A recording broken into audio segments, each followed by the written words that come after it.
안녕하십니까, 문정열입니다.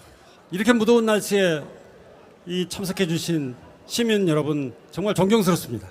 제가 이 자리에 같이 참여할 수 있다는 것은 또 영광입니다. 저는 4년 전에 육사 생도시설까지 포함한 41년의 군생활, 그리고 마지막 교수생활 20년 마치고 전역했습니다. 군인이었을 때 저의 꿈은 두 가지가 있었어요. 하나, 작전 통제권 환수. 우리나라의 군사주권과 우리 군대, 제가 속했던 군대의 자존감을 회복하는 것이었습니다. 두 번째는 남북 군사 관계가 발전해가지고 제가 근무하던 국방대학교하고 저 북쪽의 김일성 종합군사대학교 학생들 간에 서로 교류하는 것이었어요. 꿈 같은 얘기였지만 그런 꿈을 가졌는데 안 됐습니다. 여러분도 알다시피. 그러나 지금도 저는 그 꿈을 버리지 않고 있어요. 어떻게 이런 꿈을 버릴 수 있겠습니까? 다만 꿈이 실현되는 시기를 좀 넉넉하게 저 죽기 전까지 이렇게 밀어놨습니다. 그런데 불행히도 윤석열 정부가 출범하면서 이 꿈이 점점 더 멀어지고 있어요. 정권이야 뭐 어떨 때는 보수 정부, 어떨 때는 진보 정부 바뀔 수 있습니다. 그런데 미래에 자주와 평화를 아예 어렵게 만들어버리는 어떤 틀이 지금 만들어지고 있다는 것입니다. 이게 문제입니다. 바로 어제입니다. 지금부터 존칭 생략하겠습니다. 윤석열은 바이든 기시다와 함께 캠프 데이비드에서 정상회담을 열어가지고 3자 협의에 대한 공약을 발표했습니다. 뭐 어려울 거 없어요. 어떤 약속을 하는 겁니다. 이건 사실상 삼국이 군사동맹의 길로 지금 접어들겠다는 뜻이에요. 특히 협의한다라고 했는데 이거 한미 상호 방위 조약에 나온 문구예요. 뭔가 좀 냄새가 납니다. 조약 제2조를 볼까요?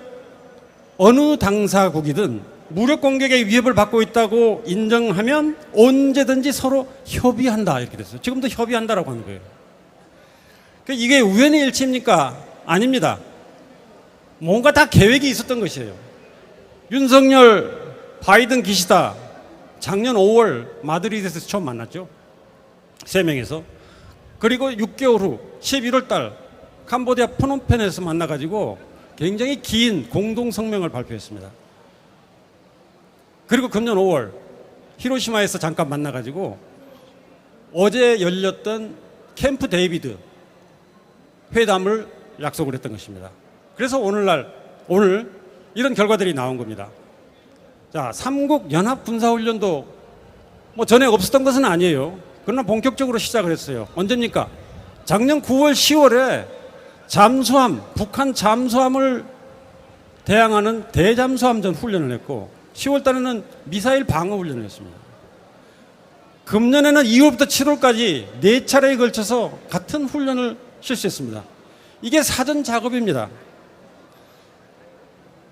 어제 캠프 데이비드 회담에서 결정된 것이 삼국 간, 한미일 간 협의체를 만들자는 거예요. 어떤 공식적인 어떤 기구를 만들자는 것입니다. 그리고 확장 억제, 연합훈련 정례화, 정상회담 정기적 정례화 이런 것들을 문서에다가 명기를 했어요.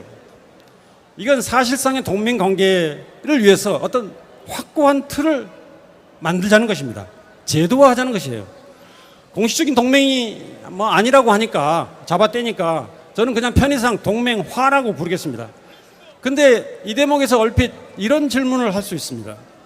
한미일 삼국 공조가 뭐가 잘못됐냐? 오히려 우리 안보에 좋은 거 아니냐? 아닙니다. 한꺼풀만 벗겨보면 윤석열은 거의 매국에 가까운 짓을 벌이고 있습니다. 1972년 몇 년 전입니까? 50년 전입니다. 50년 전. 7.4 남북 공동성명에서 합의한 것이 통일의 원칙입니다. 자주평화 민족대단걸. 이게 박정희 대통령의 상부의 뜻을 받들어서 대표자들이 서명한 거예요. 그런데 이게 지금 어떻게 되고 있습니까? 자주 있습니까? 평화 있습니까? 민족이 있습니까? 태극기 부대와 같은 그런 보수적인 세력의 일부가 신격화하고 있는 사람이 바로 박정희입니다. 윤석열은 그 박정희의 뜻을 거스리고 있는 것입니다. 그래서 이번 캠프 데이비드 3국 정상회의는 한마디로 미국에 의한, 미국을 위한 미국의 동맹 전략을 일본이 시정에 기간 처음부터까지 지원을 해주고 윤석열이 여기에 추종한 결과 나온 것입니다. 미국은 한국 전쟁 이후에 이승만 정부 때부터 계속 냉전시대죠. 그때 소련과 중국을 봉쇄하기 위해서 한미일 삼각 안보 동맹을 추구해 왔어요. 그러다 보니까 한국과 일본이 사이좋게 지내들 텐데 안 그렇거든요. 어떻게 합니까? 한국에게 압력을 가해가지고 야, 너 일본에게 이러이러한 양보해야 되지 않느냐. 우리 안보 협력을 위해서. 그게 지금까지 면면이 이어져 온 것이에요. 한일협정 1965년 이것도 그 일환으로 사실은 맺어진 것입니다. 근데 이 망령이 사라지지 않고 오늘날까지 계속 이어지고 있어요. 망령이 지금 배회하고 있습니다. 박근혜 정부에서 위안부 합의 불가역적으로 이뤘다고 그랬죠? 이게 말이 됩니까? 윤석열은 더 한심해요. 굴욕적이기도 하고 또 불법적이기도 합니다. 강제징용 문제를 지멋대로 처리해버렸습니다. 그리고 어제 바이든을 가운데 두고 좌청룡 500호로 사진을 찍으면서 활짝 웃고 있어요. 그냥 기가 막힐 노릇입니다.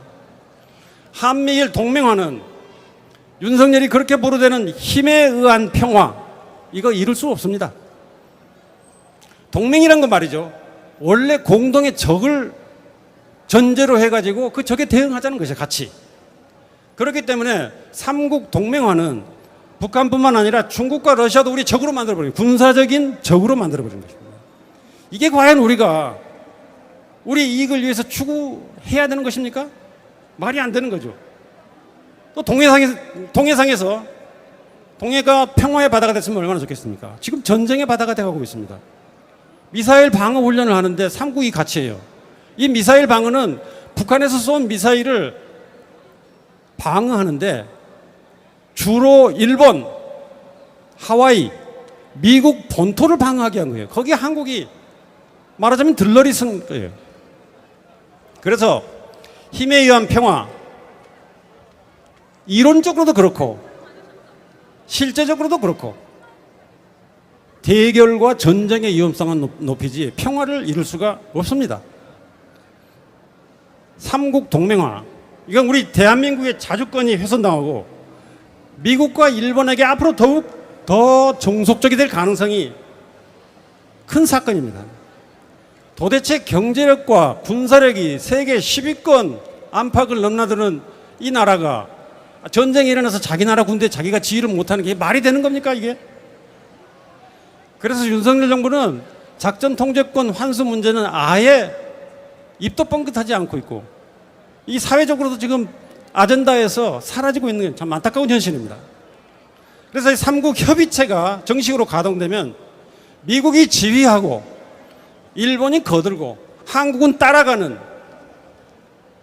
이런 상황이 벌어지는 거예요. 미국이 어떤 전쟁을 벌이면 예를 들어서 대만 문제로 중국과 갈등이 일어나면 한국이 따라갈 수밖에 없게 돼 있어요.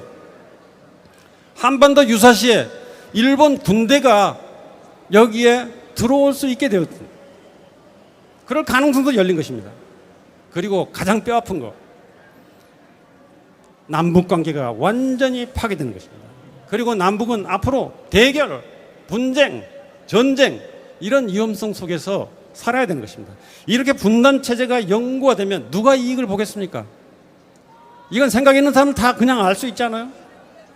제가 지금 여기서 감상적으로 뭐 통일이 옳다 해야 된다 그런 얘기 하는 게 아니에요. 실제로 남북 교류와 협력을 통해서 우리가 얻을 수 있는 이익을 얘기하는 거예요. 실용적인 거예요. 이 막대한 이익을 한미일 삼각동맹의 제물로 바쳐버린 것입니다. 있을 수 없는 일입니다. 자, 시간이 됐기 때문에 이제 마무리하겠습니다.